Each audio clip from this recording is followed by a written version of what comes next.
folks, Tim with ABC Acres here in Hamilton, Montana. Today I am joined with Brett Malingo.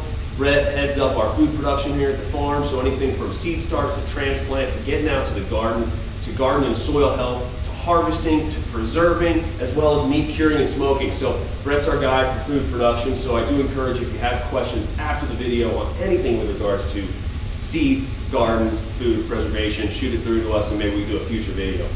And I have to preface this by saying I apologize because this is our first video in like 4 weeks. So It's been busier, it's been fall, so I'm going to use that as our excuse. But we haven't missed a week for almost 2 years, so I apologize for all those folks at home that are just distraught. But happy for us to be back in your lives this week. We're coming to you from the greenhouse. We've had a lot of interest in the greenhouse, specifically with regards to our climate battery. We're in a zone 4 here, right? Zone 4. We saw a -33 for a couple of days earlier this spring, 2018. So we have a climate battery that conditions the space in our greenhouse. And we've talked about that. And so, I'm going to point up here, follow this link and watch that. Because we're not going to get into the climate battery as far as how it was designed. You can see that video for it. But I do want to talk today with Brett and myself and our observations as to what we've seen with regards to the conditioned space. Because if we have ambient 98 degrees out during the summer, if we have 60 degrees in the fall, or we have -30 in the winter, how does the climate battery work and how do we ebb and flow with that? So we're going to talk about that. But before we do that, Brett's going to lead us around the greenhouse because we haven't been in here for over a year. We're going to see what kind of production we have in place. Does that sound like a plan? Perfect. Okay, let's do it. Good morning. So we're standing on the eastern end of our greenhouse here. Just to kind of highlight what we have going, we have some Japanese eggplant that we perennialize. Most of the time in Montana, they are an annual, they grow, we pick the fruit, and we kill them. Well, here in this greenhouse, we have the capabilities of basically making them a perennial. We're going to make it a tree-type eggplant and continue growing it over the course of the years. If you also continue looking here, we've got the Myers lemon, we've got guavas, we've got baby ginger, just freshly planted tomatillo. So working all together, things that need the same amount of water, growing together. If you also look close, you can see eggshells and the mulch within the bed. The eggshells are putting calcium back into the garden beds in an enclosed environment, but as well, it's a slug deterrent. We just recently, because of the cold environment, or outside, we are getting slugs moving into the indoors where it's a constant temperature of 60 degrees. So with that, the slugs crawl over the eggshells, they get multiple cuts, and basically eradicates our slugs in-house, as well as putting amendments back into the soil. Okay, so now we're on the northern beds in our, once again, greenhouse. You're looking at kind of a wall of green. We've got a pomegranate tree that we planted this spring. What's really unique about this northern bed, we have a heat lamp just behind us, so it heats up the black white you can see in the background. We get amazing growth out of here. Both this pomegranate and this fig tree, believe it or not, started at just over a foot this spring in a March planting. Obviously with the amendments we're putting back into the soil, we're getting a lot of really good growth. So we got the pomegranate, we got the fig tree. We are getting fruit on the fig trees, as well as you see the green, lush green behind. We have turmeric, obviously a wonderful medicinal plant for arthritis, any kind of joint pains, that kind of stuff, as well as an additive in most anything Indian in nature.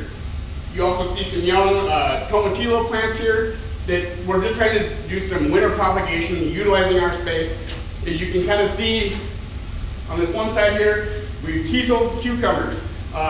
Bucket biology when it comes to planting and utilizing space. We teasel them and we'll grow them up and across to utilize all the sun we have here in the greenhouse. Okay, so now we are in the southwest corner of the greenhouse. This is a really unique corner. We've got baby ginger along the back here. It's approximately 6 months to 7 months old at this point. We're getting good production out of it.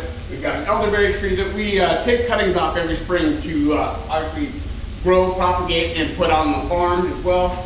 We've got Myers lemons, once again tomatillo. We have small young key limes. Right here we have basil plant, holy basil and Genovese basil. those are our cash crops. Those are bug deterrents. As pests continue to move in through the course of the winter, they tend to avoid these plants. We have another eggplant here that we're trying to perennialize, as well as this banana tree you see here. It's approximately 3 years old at this point. We're hoping to see fruit. We're really working with soil amendments to get a high nitrogen base to force it to fruit. With banana trees, there's always a 3-generation system. You can see the 3 trees within the garden bed. So as the large one grows up, produces fruit. They only produce fruit one time in their life. We then will cut it off, and the next one will start to take off. If you got it up close and personal, you'll see multiple generations on the base of that tree. And then once again, teasling, baby ginger. We have approximately 500 ginger plants here, and we're pushing probably 100 turmeric plants here in the greenhouse. We're now in the southeast corner of the greenhouse. Once again, we're using the eggplant, trying to perennialize these, as well, and I guess to kind of bring us all together, this is a citrus environment. We've taken a zone 4 in Montana, and we've taken it to a zone 7 to 11, depending on the time of season. Whether it's summer, we're definitely in the 11 range, where in the fall and the winter, we're probably closer to the 7, 8, 9 zone, depending on the temperature fluctuations in here. That's one of the unique parts of having a greenhouse. So we have our citrus garden, key limes, page oranges, Myers lemons, once again intermixed with some turmeric. Over here, this is one of our oldest plants here in the greenhouse, rosemary, once again a cash crop, bug deterrent. And then you can see obviously with the amendments, we have the mulch, eggshells, coffee grounds. We're putting a lot of stuff back in here, obviously all in the organic nature, keeping things at a very low, well, not necessarily a low growth rate, but utilizing the organic material we have here on the farm and putting it back into our gardens to produce high quality fruit. I want to thank Brett for taking us around the greenhouse today, so you got a better feel for what's been growing here the last 12 months and plus. And I think one of the last things I want to point out, this is kind of our transplant cutting table. Propagation table. Propagation table. So what do we got going on here? Right now, obviously fall pruning is in the air. We've gone around throughout the greenhouse and basically trying to propagate the plants we have existing in here. Obviously figs are very easily propagatable. Take a hardwood cutting or a first-year cutting, pop it in the dirt, good to go. Within 3 to 6 weeks, you've got a root system. This plant here is approximately about a month old, and we're already getting new growth, as well as some fruit. Once again, cash crop, rosemary, super easy. Take a cutting, stick it in a glass of water for about 3 weeks, roots form, put it in a good potting medium, and you have a new plant you can put somewhere else. Once again, these fig cuttings were taken about 3 days ago, and we're seeing very good vigor out of them. We have some natural nitrogen back to the ground, willow tea to produce roots, and things are going very well. Something new in our greenhouse, the guava tree that we talked about earlier, we can take softwood cuttings from guavas and put them right into the ground, and we're gonna get new trees out of these. Thyme, as well as our ginger and turmeric, those are rhizomatous, so we can take any tuber off of those plants, put them in a pot, and you're seeing the growth that we're getting exponentially through the garden as well. Yeah, that's cool. It's amazing what we're getting. Yeah. I appreciate you pointing this out. I mean, you said this was a month old. Yeah. I think we were talking about how the fig tree in there has put on, what, easily 6 feet of growth this year. Right. So obviously the soil quality is there. You said 50 to 85 degrees as far as the conditioned space. So it could be someone's living room, it could be a sun space off the side of the house, or a controlled environment greenhouse. Right, and one thing I wanted to point out about these is the figs that you saw in the pictures, they're designed to be grown in a pot. One thing we're noticing when they have open air environment, large growing bed, we're seeing 6 to 7 feet of growth.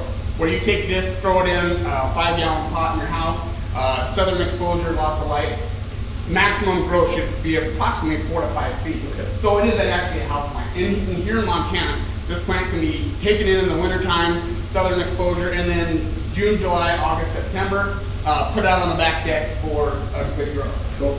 Cool. Good stuff, good information. Well, kind of rounding this out, I wanted to dive back into the climate battery and its performance. You know, Brett earmarked earlier in the chat that our temperatures swing from about 50 to 85 degrees, which is true, but I think you would agree that season to season, we're modifying the parameters of the climate battery system to ensure that, right? Yes, absolutely. You know, July and August, large windows, southern exposure windows, we can get temperatures over 100, 120 degrees in here. So with that, you know, saving energy, putting the warm air down in the basement for nighttime use, but being able to exhaust it out so we're not cooking the plants. Anything over basically 95 degrees on any plant, they stop production, they stop growing. Right. We're basically cooking them. Right, and so it's not so much changing the climate battery settings at that point. Literally, the climate battery cannot keep up with that heat. Right. And so we have a backup source, which is basically the main exhaust fan for the greenhouse, which we can set at that 95 degrees, 90 degrees, because again, the climate battery just can't keep up. Whereas we've seen here, as we've transitioned from summer to fall, we're temperatures right now of anywhere from, I'm going to say 50 degree highs, 55 degree highs to mid-20s. We're going to see mid-20s this week. And because of that, we are trying to manipulate the climate battery to absorb as much heat as it can, right, into the ground. But we have adjusted its low temperature parameter in conjunction with a backup infrared heater. Correct. Right? Yep. And so the climate battery, personally, I think does a wonderful job of creating a good balance of that 55 to 85. But in this zone 5 climate, for us, we have to have two ancillary mechanical systems on the high end, which is the exhaust fan, right, and the low end, which is the backup UV heat. Right. Okay. Yep. Okay. Have you seen anything else? I mean, this is your first year going into this. I mean, right, what kind of things have you stumbled across, or have you seen that have created frustrations, or? You know, probably one of the biggest frustrations working with any greenhouse across anywhere, is that trees don't necessarily harden off. Through UV light outside, things harden off. Tomato plants harden off, plants harden off, so they grow, so they become rigid. Well, in this environment where we're constantly in a tropical-based system, trees grow and grow and grow, but their bark never harden up. So if you kind of see in the background, you'll see a lot of our stuff is teasel. So until that stuff really starts to harden off, as our temperatures start to cool in that 50-degree range, it's been really tough. We have to keep these trees growing vertically instead of grouping. Right. A lot of our trees would be, you know, umbrella type trees if we didn't do the teaseling here.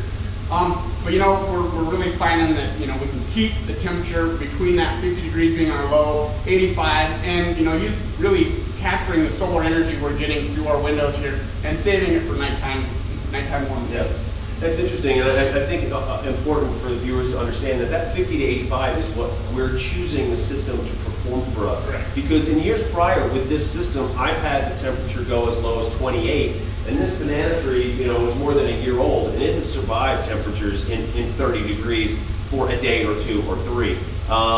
So we can accelerate that hardening off process, right, by how we want to adjust the battery.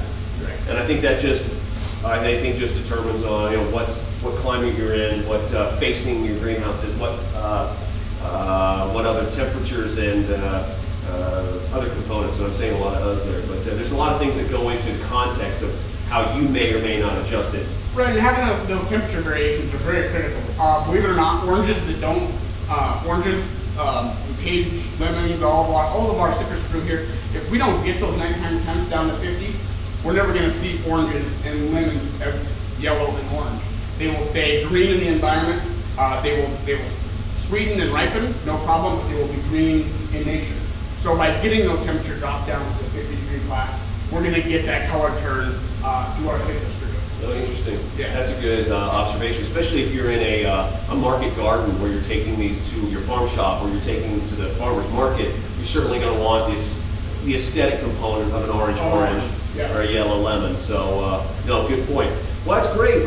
You know, if you guys have any questions, comments, you want us to build on this, we certainly invite comments, questions in the box below. You got any parting shots for these guys? Well, please come and see us. Like I said, I'd love to show you a tour. This is one of our many high tunnels we have here and greenhouses. Yeah, come and see it. Cool. All right, guys. Happy growing. We'll talk to you soon. Bye.